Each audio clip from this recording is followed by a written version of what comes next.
Hi, Dave. Good morning. A very early morning in the US. How are you today? I am good, apart from, as you say, apart from it being 7 a.m., but you're one of the few guys I am happy to get up at 6 a.m. in the morning for, Della. Question from my side, Dave. You know, innovation in times of pandemic.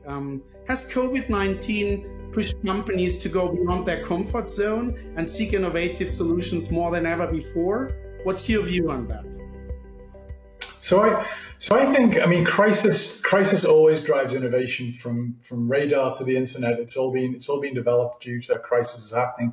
I think what this crisis is driving is this is giving more of a focus on digital transformation. So I see people in two camps: those who are trying to just run the way they used to run before and not want to make any changes at all, and those who are looking to innovate and do things in different ways. And I think the thing I've learned as we've gone through this process is that people adapt a lot better than companies do. Companies want everything to be the way it was, whereas people are adapting more to these new ways of working. And I think there's a natural feeling for people to want to go back to the way things were in the past and kind of run to the past as opposed to looking to what we can see in the future. But I think the thing that people are going to take out of this from an innovation perspective is what happens now isn't necessarily a one-off. So I think people are realizing that the real energy around innovation is created by those companies who are agile enough to react to it. So I think when companies plan going forward, they're going to start building that agility into the organization to allow them to deal with any situation like this that comes up. If you think about the nature of business in Germany, do you think German companies have really recognized this need for digital transformation yet?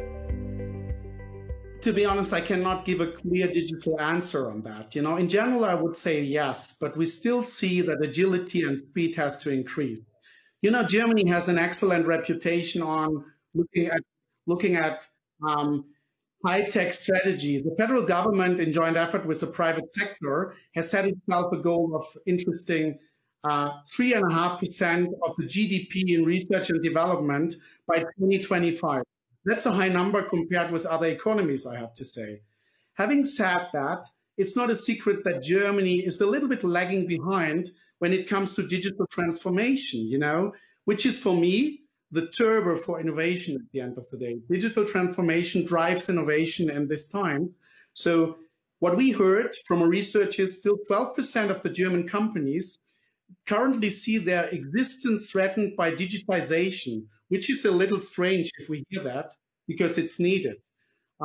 When asked top management why it's concerned with the use of new technologies, 37% of the managers in Germany currently say, I don't have time for that. The answer is strange, and the number is not understandable for us. Could you give us one example of great customer innovation that has been able to adapt, but also thrive due to an innovative business model and thinking? Do you have an example for that?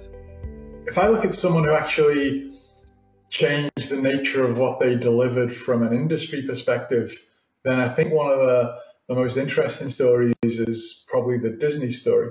So if you think of Disney's prime market, it all revolved around things that were very difficult to do now. Obviously, it's got the TV side of the company, but they were providing movies for cinemas that people all of a sudden stopped going to. There was the whole park side of the market where people were going to theme parks. They had the concept of cruise liners, all these things that were very orientated on big groups of people being together. But the interesting thing Disney did just before we got to this was the launch of Disney Plus.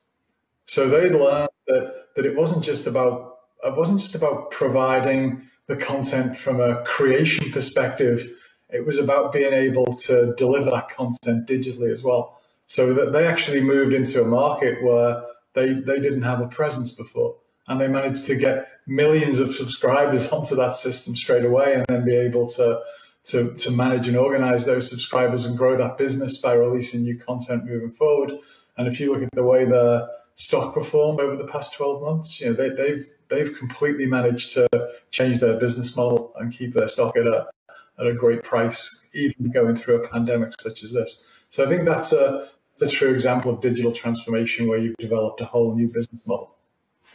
Do you think, again, when we look at German companies and the economy at large, do you think German companies have learnt lessons when it comes to technology and are ready to kind of make that leap forward? So I wondered what the feeling was. We've talked very much about digital transformation, but when you go and speak to customers now in Germany, has anything changed in the world of digital transformation between what you'd say now and what you would have done 12 months ago, say?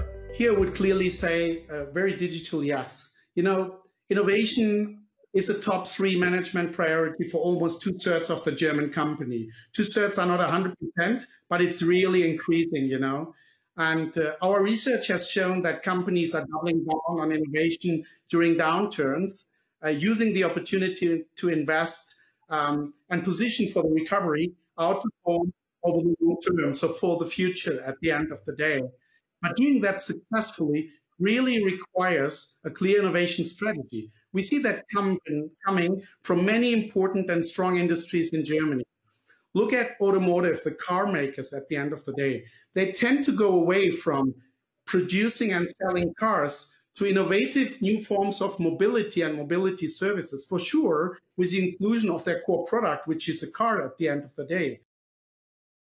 I have a kind of final question for you. Any food for thought you can leave with us today, looking 5 years beyond? Yeah, I think what I start to see more and more now when I speak to customers is this focus on operational workflows. So how do I actually manage the production of the core good that I make? And I think what's driving a lot of that is people starting to get ready for or actually deploy IoT as a concept.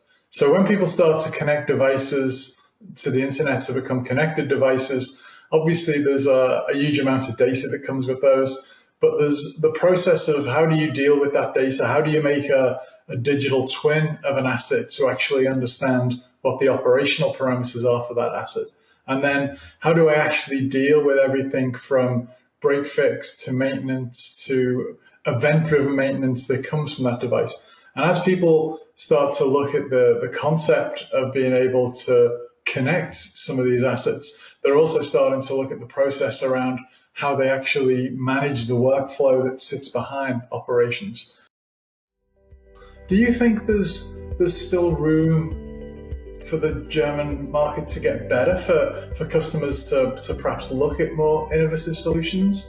So I personally have a recommendation for our customers and partners.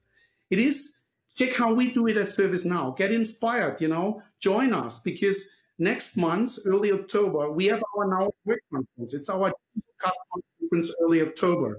Join us with industry leaders, experts, connect with regional communities, and come to join the keynotes. For sure, Dave, you and I, we also attend and have a couple of sessions with our customers. And once again, we need you to have in Germany. So let's press fingers that a good development of the pandemic let us more travel and have you together with us with customer.